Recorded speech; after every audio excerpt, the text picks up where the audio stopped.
कधीकधी आपण शहराच्या गर्दीत इतके हरवून जातो की रोज धावपळ करताना स्वतःलाच मागे सोडून देतो. सिग्नल, हॉर्न, कामाचा ताण आणि हजारो लोकांच्या गर्दीत आपला स्वतःचा आवाजच हरवून बसतो. मन थकलेलं असतं, पण चेहऱ्यावर मात्र सगळं ठीक असल्याचा मुखवटा असतो. म्हणून आज मी निघालोय एका अशा जागी जिथे ना आवाज आहे ना घाई आहे, जिथे वारा बोलतो, पाणी शांतपणे कथा सांगतो आणि निसर्ग मनाला पुन्हा जिवंत करतो. आजचा प्रवास फक्त एका ठिकाणचा नाही, आजचा प्रवास आहे स्वतःला पुन्हा शोधण्याचा. पाली भुटिवली डॅम, एक जागा जिथे शांतता खरोखर बोलते.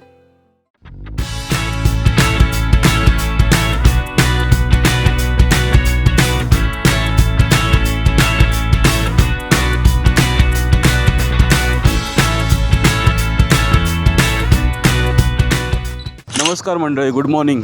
मी वैभव आगरे. आजच्या आपल्या व्लॉगमध्ये मी तुमचं स्वागत करतो आहे. आज आपण चाललो आहे नेरळजवळच्याच एका डॅमवरती, पाली भुटिवली डॅम. इकडे कुत्रे भरपूर उभे आहेत, कुठला पाठी लागेल सांगता येत नाही. हा नशीब दोघं पण नाही लागले. हां, तर आपण चाललो आहे आज पाली भुटिवली डॅमवरती. डोंबिवलीपासून 50 किलोमीटरच्या अंतरावर आहे आणि मुंबईपासून एक साधारण 80 किलोमीटरच्या अंतरावर असलेला हा डॅम आहे.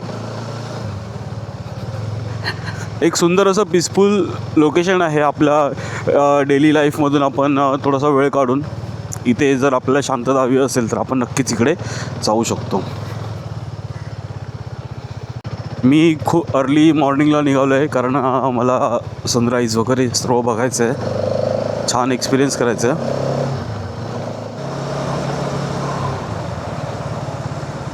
काम चालू आहे सकाळ सकाळी आणि ट्रॅफिक भेटलं आपल्याला एकदम खतरनाकवालं. काय समजतच नाही आहे गाडी कुठून टाकायची आणि काय करायचं. मोठं ट्रॅफिक भेटलं आहे, त्यावेळेस आपल्याला मार्ग दाखवेल. सुटलो आपण. सकाळची रम्य पहाट आणि त्याच्यामध्ये काय गाडी चालवण्याचा आनंद आहे. दिवसभर 6 दिवस आपण उन्हाची झळ सोसत असतो ऑफिसला येता जाता. रविवारचा हा एक दिवस सुखाचा आहे आपला. हे जे आता आपण जातोय ते लोढाचा जो आहे, लोढा पलावा, तिथून जातो आहे. मनपाडा रोडवरती ते लोढाचा प्रोजेक्ट चालला आहे, त्याच्या हातून आपण हा इंटरनल रोड त्यांनी बनवून दिलेला आहे. वाव, का मस्त गार वाटतंय.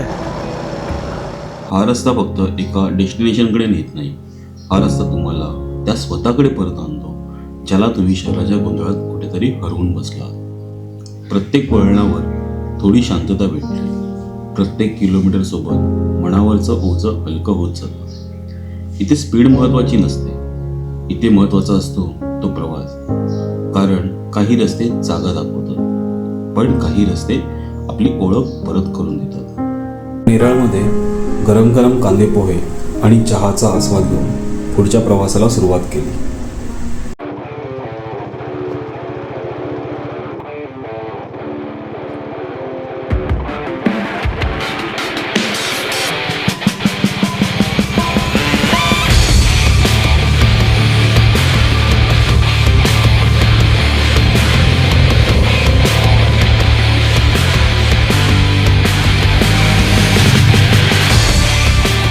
पाण्यावर पडलेली सूर्यकिरणांची चमक नजरेत भरली तेव्हाच मनाला कळालं आजचा दिवस काहीतरी खास असणार आहे. तो फक्त पाण्याचा उजेड नव्हता, तो थकलेल्या मनासाठी आशेचा एक किरण होता. इतका प्रवास करून आलो होतो, पण त्या एका दृश्याने सर्व थकवा क्षणात गायब झाला. त्या चमकणाऱ्या पाण्याने जणू सांगितलं, थांब, आज तुला शांततेचा खरा अर्थ समजणार आहे. आणि तेव्हाच समजलो, आजचा दिवस फक्त भारी नाही तर आठवणीत राहणारा सुद्धा आहे. काही जागा फक्त डोळ्यांना सुंदर वाटते, पण काही जागा थेट मनाला स्पर्श करून जातात. काही ठिकाणं आपण फोटो काढण्यासाठी पाहतो, पण काही ठिकाणं अशी असतात जिथे पोचल्यावर वेळ थांबावा असं वाटतं. इथली सुंदरता फक्त नजरेत भरत नाही, ती मनात पुरते, विचारांना शांत करते आणि आत चाललेला गोंधळ हळूहळू थांबवते. वाऱ्याचा प्रत्येक स्पर्श हलका करतो. पाण्याची प्रत्येक लाट काहीतरी सांगून जाते. म्हणूनच काही जागा फक्त सुंदर नसतात, त्या मनाला शांत करणारी, स्वतःशी पुन्हा भेट करणारी असतात. पहाटेच्या त्या थंडगार हवेत निसर्गाचा आनंद घ्यायला रायडर्सचा एक भन्नाट ग्रुपही इथे आला. बाईकच्या इंजिनचा आवाज आणि आजूबाजूची शांतता एक वेगळीच वाईब तयार करते.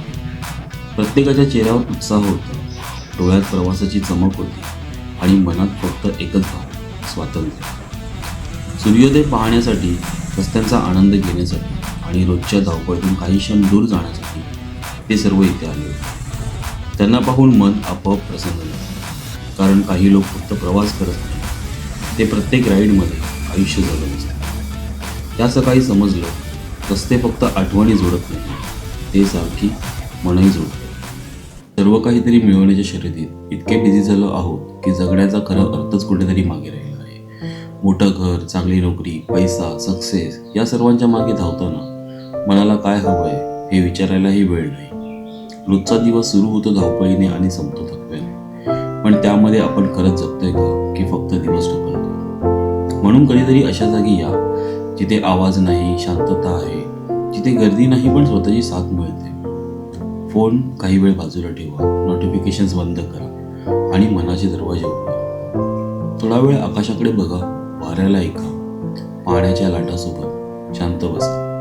कारण जगात सगळ्यांना भेटतो, पण स्वतःला भेटायचं मात्र कायम पुढे ढकलतो. एकदा स्वतःला भेटलात ना, तर आयुष्याकडे बघण्याचा दृष्टिकोनच बदलून जाईल.